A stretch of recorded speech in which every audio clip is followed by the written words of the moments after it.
जगद्गुरु श्रील प्रभुपाद की, राधा गोपीनाथ की, राधा पार्थसारथी की, राधा कृष्णचंद्र की, जगन्नाथ बलदेव सुभद्रा माई की, गोविंद श्रीनिवास की, गौर निताय की। जगन्नाथ बलदेव सुभद्रा माई जन्मदिन महोत्सव की। మీలో ఎంతమందికి తెలుసు ఈ రోజు జగన్నాథ్ బలదేవ్ సుభద్రమాయి అవతరించిన జన్మదినం ఈ రోజు అన్నమాట. దాన్ని పురస్కరించుకునే స్నానయాత్ర అభిషేకం వారికి చేయడం జరుగుతుందన్నమాట. ఓం అజ్ఞానతిమిరంధస్య జ్ఞానాంజనశలాకయా చక్షురున్మిళితం యేన తస్మై శ్రీ గురవే నమః. నమావం విష్ణుపాదాయ कृष्ण प्रेष्ठाय भूतले श्रीमते जयपताक स्वामिनि नामिने. नमावं विष्णुपादाय कृष्ण प्रेष्ठाय भूतले श्रीमते भक्तिवेदांत स्वामिनि नामिने. नमस्ते सारस्वती देवं गौरवाणी प्रचारिणे निर्विशेष शून्यवादी अश्वत्य देशकारिणे. जय श्री कृष्ण चैतन्य प्रभु नित्यानंद श्री अद्वैत गदाधर गौरभक्त वृंद. हरे कृष्णा कृष्णा कृष्णा हरे हरे, हरे राम राम राम हरे हरे. हरे कृष्णा. చరిత్రలో ఇంద్రద్యుమ్న మహారాజ్ అని చెప్పి ఒక ఆయన ఉన్నారు. ఆయన యొక్క భూమండలాన్ని అంతా కూడా పరిపాలిస్తూ ఉన్నారు. చాలా శక్తివంతమైనటువంటి రాజు, చాలా భక్తుడు కూడా, చాలా గొప్ప భక్తుడు. ఆయన ఎవరో ఒక బాటసారి వారికి చెప్పారు, నీలాచల పర్వతం మీద నీలమాధవుడున్నాడు అని చెప్పి చెప్పడం జరుగుతుందన్నమాట. అయితే ఆ నీలమాధవుణ్ణి దర్శించాలా అని చెప్పి ఇంద్రద్యుమ్న మహారాజు అది ఆ నీలాచల పర్వతం ఎక్కడ ఉందో తెలుసుకొని రమ్మని చెప్పి తన యొక్క బ్రాహ్మణులలో శ్రేష్ఠుడైనటువంటి విద్యాపతి అన్నటువంటి బ్రాహ్మణుణ్ణి పంపించడం జరుగుతుందన్నమాట. ఆయన నెల రోజులు పర్యటించిన తర్వాత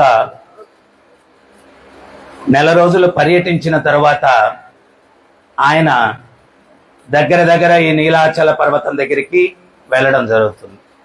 అయితే ఆ నీలమాధవుణ్ణి చాలా చాలా రహస్యంగా పూజిస్తూ ఉంటారు. ఎవరు పూజిస్తూ ఉంటారు అంటే శబర జాతికి చెందినవారు. వాళ్ళు మన మామూలుగా భగవంతుడు కుల వ్యవస్థ అది ఇదని వేరే వాళ్ళందరూ ఏలెత్తి చూపుతూ ఉంటారు. కానీ భక్తి అన్నటువంటిది ఉంటే భగవంతుడు ఏ కులము చూడడు, మతము చూడడు, లేకపోతే ఆ జాతి చూడడు. రామాయణంలో రాముల వారిని సేవించుకున్న వాళ్ళంతా ఎవరు? వానరాలు అన్నమాట. కోతులంటే అందరికీ చాలా తక్కువ ఇది. కానీ భగవంతుడు ఏమన్నా ఆ వానరాల నుంచి సేవ తీసుకోవడానికి ఏమన్నా సంశయించాడా, లేకపోతే జాతిని చూశాడా? భగవంతుడు చూసేది ఏ జీవిలో అయినా కానీ ఆ భక్తిని చూస్తాడు. ఆ భక్తి అనేటువంటిది ఉంటే ఎవరి యొక్క సేవనన్నా కానీ భగవంతుడు స్వీకరిస్తాడు. ఈ శబర జాతి పందులను మేపుకునేటువంటి జాతి అంట.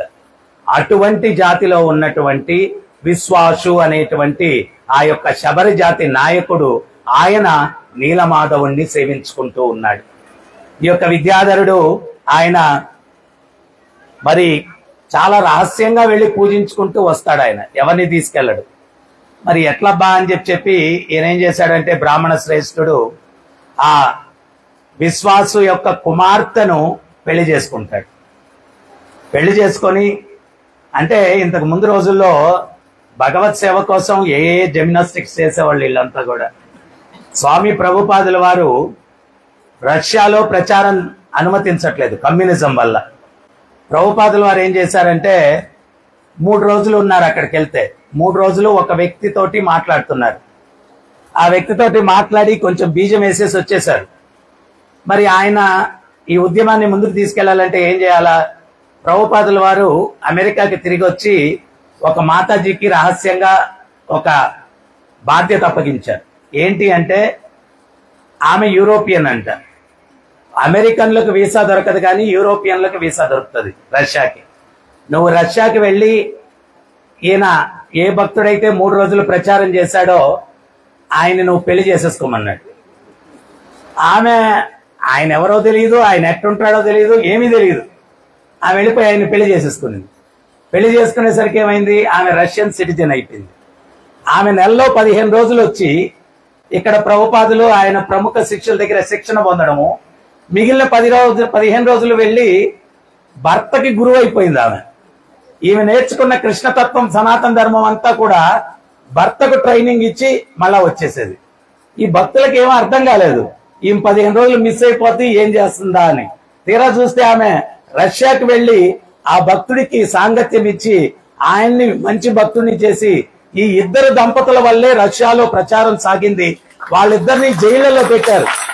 ఆమె గర్భం కాలిస్తే ఆమె యొక్క కడుపు మీద బూటు కాళ్లతో తన్ని గర్భస్రావం అయ్యేటట్టు చేశారు అక్కడ కమ్యూనిజం వల్ల. అవన్నీ తట్టుకొని వాళ్ళు నిలబడి ఆ ఇద్దరి వల్ల ఈ రోజు రష్యాలో కొన్ని లక్షల మంది కృష్ణ భక్తులు, కొన్ని వేల సెంటర్లు అక్కడ ఉన్నాయన్నమాట. సో ఇక్కడ కూడా ఈ విద్యాధరుడు ఆ యొక్క శబర జాతికి చెందినటువంటి ఈయన బ్రాహ్మణుడు, ఆమెమో పందుల్ని మేపుకునే ఆయన కుమార్తె. భగవంతుడి కోసం ఏం చూడట్లేదు, వాళ్ళు చేసేసుకున్నాడు, వివాహం చేసుకున్నాడు. తర్వాత కొన్ని రోజులు భార్యను బాగా చూసుకొని ఈయన భార్య దగ్గర అప్లికేషన్ పెట్టాడు. మీ నాన్నగారు ఎక్కడికి వెళ్తుంటారు రాత్రిపూట, గంధం గింధం పూలు గీలు అత్తర్లు అన్ని తీసుకొని వెళ్తాడే, ఎక్కడికి వెళ్తాడు అంటే అక్కడ నీలాచల పర్వతం మీద నీలమాధవుడు ఉన్నాడు, ఆయన్ని సేవించుకునేదానికి వెళ్తాడు మా తండ్రి గారు అంటే, ఆహా అవునా, నాకు కూడా దర్శనం చేయాలని ఉందే. ఈమె ఎవరిని తీసుకెళ్ళాడు మా నాన్నగారు, ఒంటరిగా వెళ్ళి సేవించుకొని వచ్చేస్తాడు. అప్పుడు చూడువే, అల్లుడికి ఇచ్చే విలువిదేనా, కుమారులు కూడా లేరు, రేపు మీ నాన్నగారు పోతే ఆ నీలమాధవుని నేనే సేవించుకోవాలి కదా, కొంచెం నువ్వేదో రికమెండేషన్ చేయొచ్చు కదా, ఆ మాత్రం భార్యగా నువ్వు నాకు ఆయన దర్శనం కల్పించకపోతే ఎట్లా. సో ఏదో కొంచెం ప్రిపేర్ చేశాడు.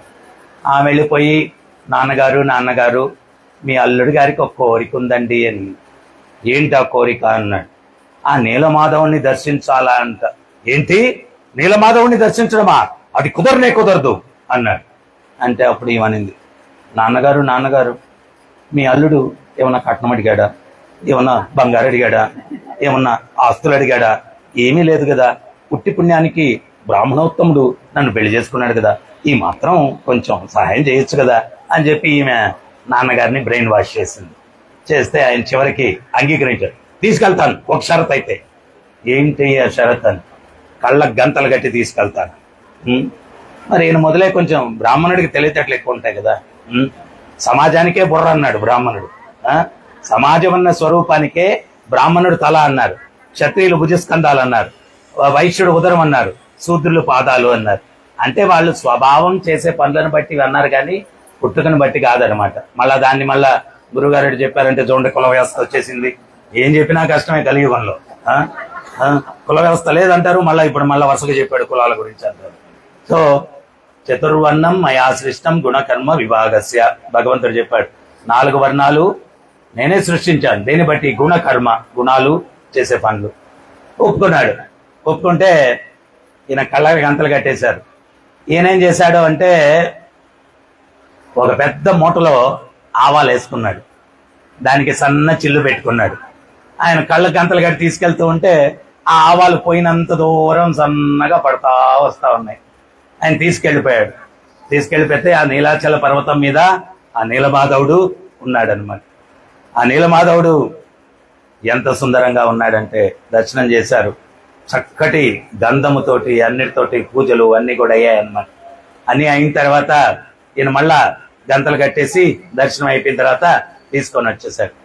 ఈయనేం చేశాడు, వచ్చింది రాగానే ఈయన చెప్పాడు, రాజు నాకు కొంచెం సెలవు కావాలండి మామగారు, నేను కొంచెం ట్రిప్ పోయి రావాలా, ఇక్కడే మీ అమ్మాయితోటి నేను కాలక్షేపం చేసింది అయిపోయింది, కొంచెం లీవ్ కావాలి నాకు అన్నాడు.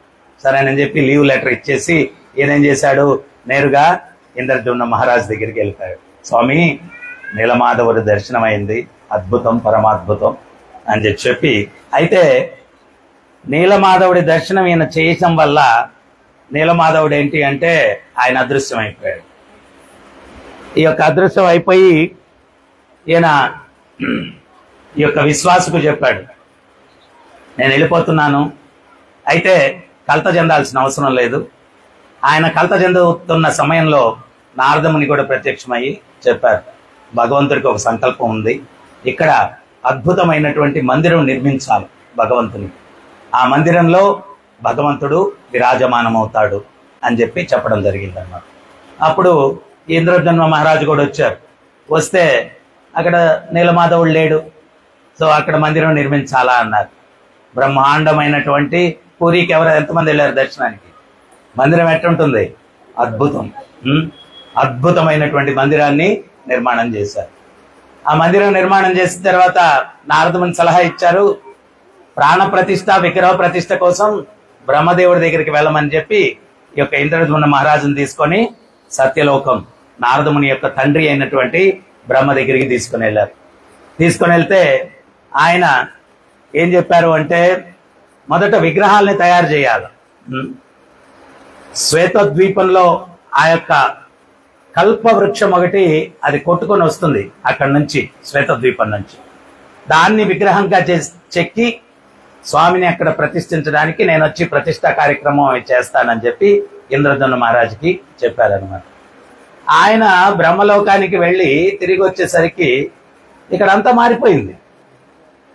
విద్యాధరుడు లేడు, ఈయన పరివారం లేరు, భక్తులు లేరు, ఎవరు లేరు. అంటే బ్రహ్మ కాలానికి ఇక్కడ కాలానికి వ్యత్యాసం.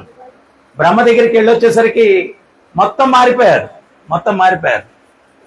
ఈ మారిపోయారు అనే దానికి నాకు ఒకటి గుర్తొస్తుంది. ఈ మందిరం నిర్మాణం అయిపోయిన తర్వాత అనంతపురంలో మందిరం నిర్మాణం చేయాలని అందరం అక్కడికి వెళ్ళాం. లక్ష్మి పుట్టి 3-4 నెలల్లో ఏమో వదిలేసి వెళ్ళిపోయినా 6 నెలలు అయింది తిరిగి వచ్చేసరికి. నేను వస్తే లక్ష్మి దగ్గరికి అది నన్ను చూసి భయపడేది అనమాట. టేబుల్ కిందకి వెళ్ళి దాక్కునేది, ఎవరో కొత్త ఆయన వచ్చేసాడు ఏంటి అని. టేబుల్ కిందకి వెళ్ళి దాక్కునేది. చాలా రోజులు పట్టింది దాన్ని నేను నీ ఫాదర్ నమ్మని చెప్పడానికి. సో ఈ రకంగా ఈ ఇంద్రద్యుమ్న మహారాజు తిరిగి వచ్చేసరికి అంతా మారిపోయింది, మొత్తం కంప్లీట్గా మారిపోయింది. సో అప్పుడు ఆ యొక్క కల్పవృక్షం చెక్క దుంగ ఒకటి కొట్టుకొని వచ్చింది.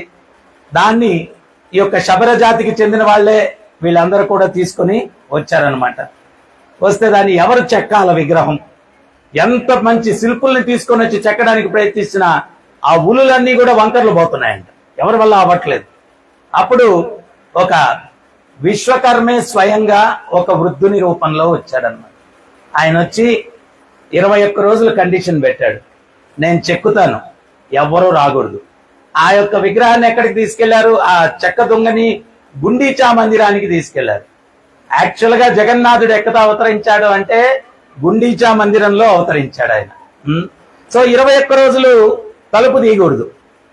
ఈ ఇంద్రద్యుమ్న మహారాజు ఏంటి అంటే ఆయన భగవంతుడు ఏ రకంగా ప్రకటమవుతాడు అని చెప్పి ఆ యొక్క టెన్షన్ లో నిద్రాహారాలు మానేసి ఆ యొక్క మందిరం బయట పచారులు చేస్తున్నాడంట భగవత్ నామం చేసుకుంటూ. హరే కృష్ణ కృష్ణ కృష్ణ హరే హరే, హరే రామ రామ రామ హరే హరే.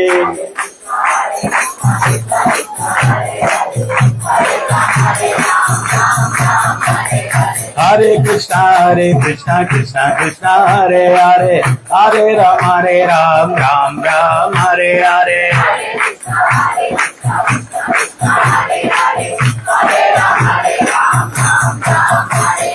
హరే కృష్ణ కృష్ణ కృష్ణ హరే హరే, హరే రామ రామ హరే హరే.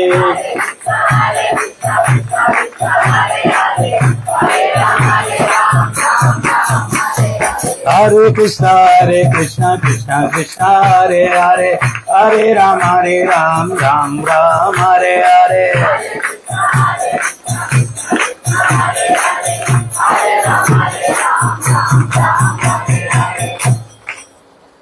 శిల ప్రభుపాదుల వారు 50 సంవత్సరాలు నామ తపస్సు చేస్తే ఇస్కాన్ అనేటువంటి ఒక సంఘం పుట్టిందనమాట.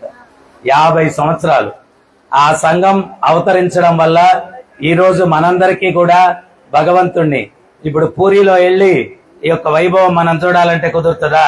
కానీ రాజమహేంద్రంలో ఆ పూరిలో జరిగేటువంటి వైభవం మనందరికీ లభించింది అంటే అది శ్రీల ప్రభుపాదుల వారి యొక్క కృప. దాంట్లో కూడా ఇక్కడ ఉన్నటువంటి 200 మందో 250 మందో వాళ్ళు ఇంకా అదృష్టవంతులు. అందరు రాజమండ్రి వాసులు కూడా ఈ అదృష్టం లభించలేదు కదా, సో ఇంకా అదృష్టవంతులు. సో ఆ తపస్య చేస్తేనే భగవంతుడు ప్రకటన అవుతాడు. ఈ ఇంద్రద్యుమ్నుడు నిద్రాహారాలు మానేసి ఉపవాసం ఉంటూ పచారులు చేస్తున్నాడు, అటు ఇటు తిరుగుతున్నాడు. స్వామి ఎట్లా వస్తాడో, స్వామి ఎట్లా వస్తాడో, స్వామి ఎట్లా వస్తాడో అని చెప్పి ఆయన తపన తపన తపన. ఒక 14 రోజుల్లో ఏమైంది, లోపల నుంచి ఉలులు సుత్తులు శబ్దాలు రావట్లేదు. రాకపోయేసరికి ఈయనకి టెన్షన్ వచ్చింది. మొదలే చెక్కతనం లోపలికి వెళ్ళినాడు పండు ముసలాయన. అసలు శబ్దం రావట్లేదంటే ఉన్నాడో ఊడిపోయాడో ఏమో. సో అని చెప్పి టెన్షన్ తోటి ఈయన ఏంటి అంటే ఆయన ఏం చెప్పాడంటే కండిషన్ 3 వారాలు తలుపులు దిగకూడదు అన్నాడు. ఈయనేమో ఉన్నాడో పోయాడో బకెట్ దాన్ని వేసాడు అని చెప్పి టెన్షన్ తోటి టక్కని తలుపులు తీసాడు. తీసేస్తే స్వామి ఎట్టున్నాడంటే ఇట్టున్నాడు. జగన్నాథ స్వామికి, బలదేవుకి, సుభద్రామయ్యకి. మొండిగా ఉన్నారు, చేతులు సరిగా లేవు, చెవులు లేవు, ఇట్లాగా ఉన్నారు, సగం చెక్కున్నారు. అప్పుడు ఆయన ఏంటి చెక్కే ఆయన అదృశ్యమైపోయాడు, కనపట్లేదు. ఏం చేయాలో అర్థం కాలేదు. ఈయన నేను ఓపిక లేకుండా తలుపులు తెరిచేశాను. ఆయన చెప్పిన సమయాన్ని నేను పాటించకుండా నా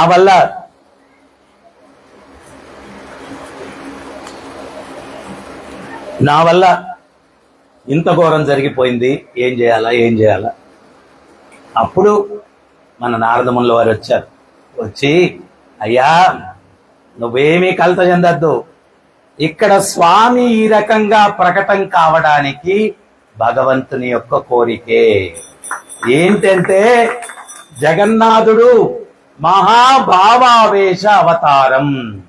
మహాభావావేశం, భావానికి గురి అయినప్పుడు సైన్స్ కూడా చెప్తుంది శరీరం కుదించుకొనన పోతుందంట, లేకపోతే పొడవన్నా అయిపోతుందంట. ఎక్కడ ద్వారకలో ద్వారకాపురి వాసులందరూ కూడా రోహిణీ మాతను అడుగుతూ ఉన్నారంట. ఏమని అడుగుతున్నారు అంటే, అమ్మా బాలం ముకుందం, ఆ బాల ముకుందుని యొక్క బృందావన లీలలు పరమాద్భుతమంట, ఆ లీలలు మాకు వినిపించకూడదా తల్లి అని అడుగుతున్నారంట. అప్పుడు ఆమంటుందంట, ఏమ్మా మీరందరూ కృష్ణ బలరాముల్ని కోల్పోవాలనుకుంటున్నారా? పొరపాటున బృందావన బాల్యలీలలు వాళ్ళు వింటే ద్వారకలో ఉండరమ్మా, ద్వారక విడిచిపెట్టి బృందావనానికి వెళ్ళిపోతారు. ద్వారక అని పేరెందుకు వచ్చిందో తెలుసా మీకు?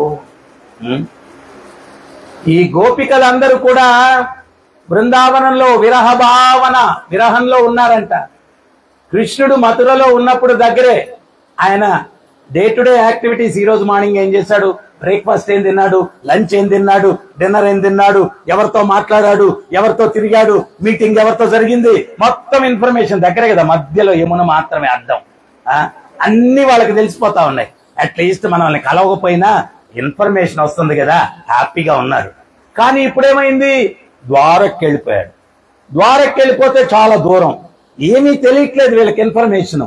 దాంతో వీళ్ళందరూ కూడా చాలా విరహం, చాలా దుఃఖం, అసలు నిద్రాహారాలు అన్ని మానేశారంట. ఏం భుజించట్లేదు. ఎందువల్లంటే భగవద్భక్తులకి ఏంటి అంటే, మనకు ఏ రోజు అయ్యా నువ్వు జపం బాగా చేసావు, ఈ రోజు సెలవు తీసుకో, జపం చేయకుండా అని ఎవరు చెప్తారా, ఆపేద్దామని మనం ఉంటాం. సేవ బాగా చేసావు, ఈ 1-2 రోజులు సేవ లేదులే, కూర్చో నువ్వు ప్రశాంతం అని ఎవరు చెప్తారా అని వెయిట్ చేస్తా ఉంటాం. కానీ నిజమైన భక్తులు ఏంటి అంటే జపం చేయకుండా ఉండలేరు, సేవ చేయకుండా ఉండలేరు, కృష్ణుని యొక్క లీలలు వినకుండా ఉండలేరు. నిజమైన భక్తులు అదేనమాట. సో వీళ్ళకేంటి అంటే కృష్ణుని యొక్క ఇన్ఫర్మేషన్ లేదు, వాళ్ళు ఇంకా ప్రాణత్యాగానికి సిద్ధమైపోయారంట. అప్పుడు పౌర్ణమసి తోటి ఆమె యోగమాయ, ఆమెతోటి కృష్ణుడు చెప్పాడంట, ఉన్న పళంగా రాత్రికి రాత్రి బృందావనంలో ఉన్నటువంటి వ్రజ గోపికలందరినీ కూడా ద్వారకకు తీసుకొని వచ్చేయాలా అని ఆదేశించారంట. వాళ్ళందరూ బృందావనంలో పడుకున్నారు. నిద్ర ఉదయంతో బ్రహ్మముహూర్తంలో లేచేసరికి వాళ్ళందరూ ద్వారకలో ఉన్నారు. గోపికలందరూ కూడా ద్వారకలో ఉన్నారు. సో ద్వారకలో ఉండి వాళ్ళని ఒక పెద్ద భవంతిలో పెట్టేసిందంట ఈ పూర్ణమసి. ఆ భవంతిలో పెట్టేసేసరికి వాళ్ళు ఉదయంతో లేచి కళ్ళు తెరిచారు. అంత చీకటిగా ఉంది. వాళ్ళకేం అర్థం కాలేదు. ద్వార్ కిదర్ హై, ద్వార్ కిదర్ హై, ద్వారం ఎక్కడుంది, ద్వారం ఎక్కడుంది అని బ్రజవాసులో అడిగారంట. ఆ ద్వారం ఎక్కడుంది, ద్వారం ఎక్కడుంది అనేది ద్వారకా అని పేరు వచ్చిందంట. ద్వారకా అని పేరు వచ్చిందంట. అట్లా ద్వారకకి పేరు వచ్చింది. సో వాళ్ళందరూ కూడా అడుగుతూ ఉన్నారు ఏమని అంటే, ఆ బాలముకుందుని బృందావన లీలలు, బాల్య లీలలు చాలా అద్భుతం అంట కదమ్మా, అవి చెప్పు అంటే ఏమంటుంది, పొరపాటున వాళ్ళ చెవులో పడ్డాయంటే, కృష్ణ బలరాముల చెవుల్లో. ఏంటి వాళ్ళ లీలలే. వాళ్ళు ఏంటి అంటే, ఏదో జాగ్రత్తగా మేము వాళ్ళని ఇక్కడ పట్టి పెట్టుకొని ఉన్నాం, ఆయన్ని మేము ఇంత జాగ్రత్తగా చూసుకున్న రుక్మిణి అంటుంది, ఏం స్వామి మా సేవలంత సంతృప్తిగా లేవదా, ఉన్నట్టుండి ఇంత కష్టపడి ఉదయం నుంచి సాయంత్రం దాకా సేవ చేస్తూ ఉంటే మధ్య మధ్యలో రాధే రాధే రాధే అంటావేంటి స్వామి, మేము చేసే సేవలు అంత బాగలేవంటయ్యా అంటుంది రుక్మిణి. సో వాళ్ళు చాలా కష్టం మీద ఇక్కడ బంధించి పెట్టున్నాం, పొరపాటున ఈ కృష్ణ లీలలు బాల్య లీలలు విన్నారంటే వాళ్ళు బృందావనానికి వెళ్ళిపోతారు, సమయం వచ్చినప్పుడు చెప్తాననిందంట.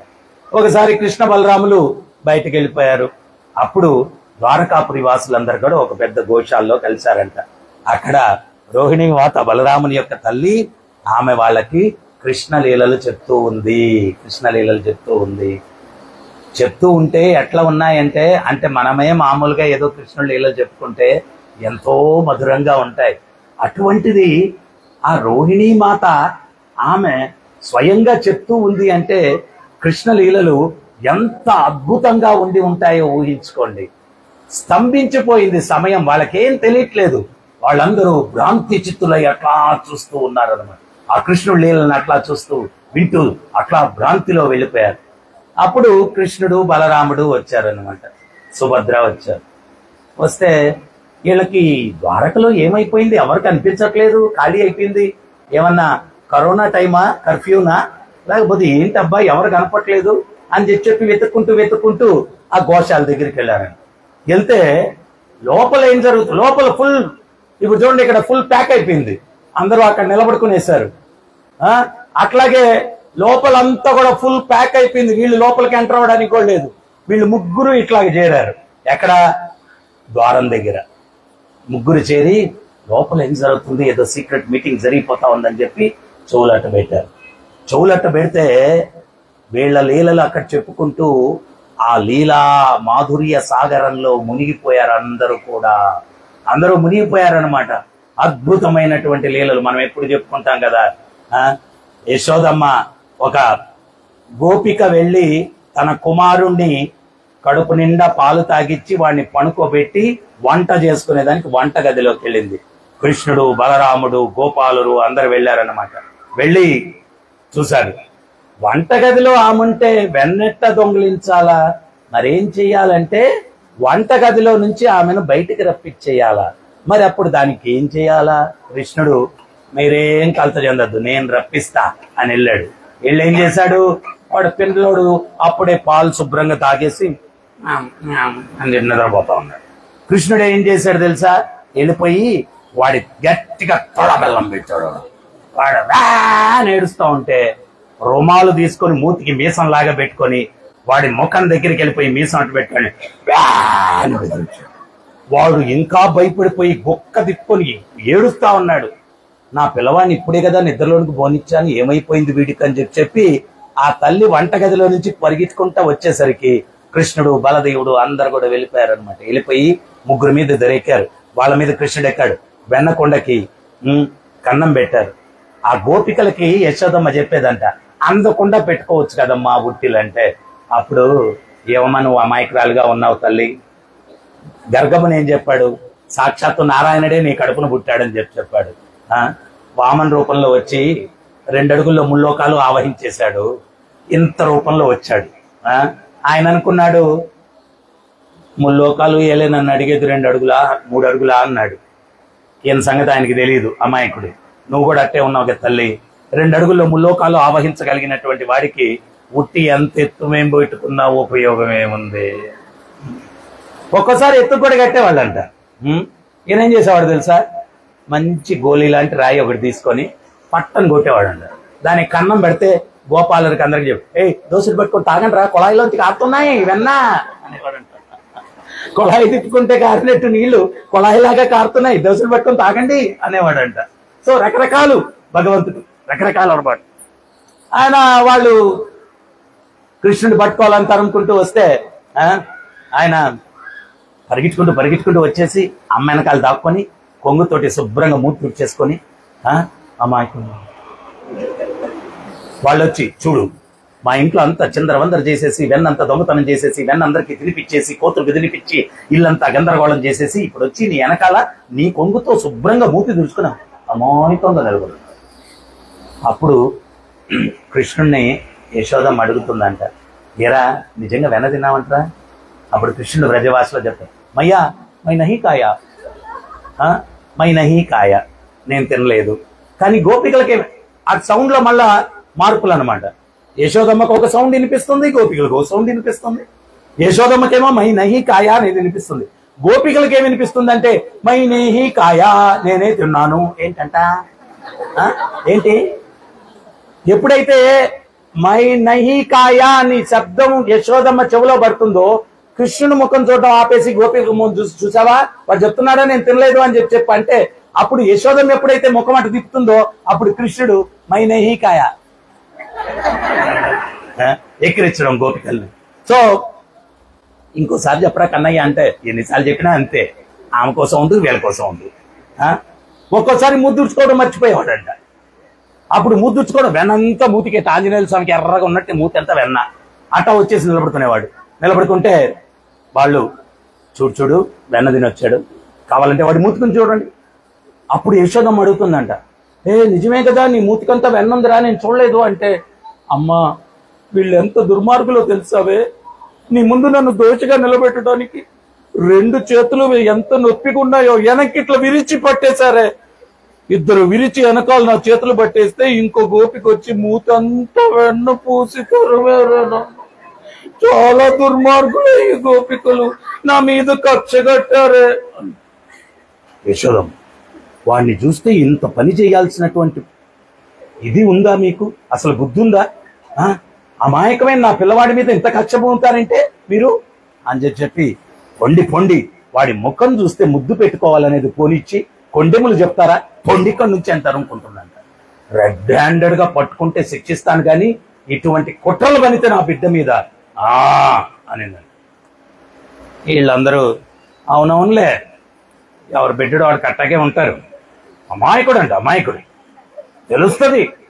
ఒక్కరోజు ఎట్టో దాచిపెట్టుకుంటాం కుండలన్నీ కూడా, ఏం చేస్తాడో తెలుసా, ఏమీ దొరకలేదని చెప్పి 1 పోసేసి వచ్చేస్తాడు, ఏం అమాయకుడు అంటారు. ఇల్లంతా శుభ్రంగా అలికి పేడతోటి మేము శుభ్రం చేసుకొని ఉంటే ఇల్లంతా 1 పోసేసి వచ్చేస్తాడు, ఏం అమాయకుడు నీ బిడ్డడు, అమాయకుడు అంట అమాయకుడు. సరేలే రెడ్ హ్యాండెడ్ గా పట్టుకోమన్నావుగా, పట్టుకుంటాం అని చెప్పి మేము బయలుదేరాడు.